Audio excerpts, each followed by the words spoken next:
Hey guys, இன்னைக்கு காலையில் மாடு கட்டியிருந்த இடம் பூரா ரத்தம். என்னான்னு பார்த்தா கொம்பு உருவிக்கிச்சு. எப்படி உருவிச்சு, எந்த நேரம் உருவிச்சுன்னு தெரில. ஆனால் உருவி எவ்வளோ ரத்தம் கீழே போய் கிடக்கு பாருங்க. கொம்பு உருவுனால ரத்தம் நிற்காமல் வந்துக்கிட்டே இருந்துச்சு. அதனால் கட்டணும்னு சொல்லி டாக்டர் வர சொல்லிட்டாரு. நம்ம அதுமையும் ஆட்டோ ஓட்டிகிட்டு கிளம்பியாச்சு தைலக்காட்டுக்கு. உள்ளார தோப்புக்குள்ளெல்லாம் ஒன்றும் மேய்ச்சல் இல்லை. அதனால் சரி கொஞ்ச நேரம் அலையடிச்சு ஓட்டிகிட்டு வருவோமேன்னு சொல்லி வெளியில் ஓட்டிகிட்டு கிளம்பியாச்சு.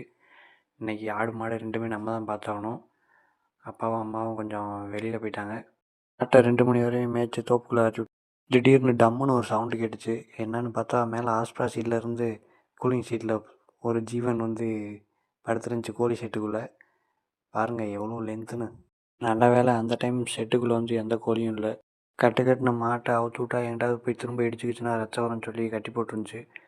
அதை மதியானம் தண்ணி கொடுமேன்னு சொல்லி அவுத்து தண்ணி விட்டுட்டு ஆட்டு கட்டுத்தரெல்லாம் கூட்டாமல் இருந்துச்சு.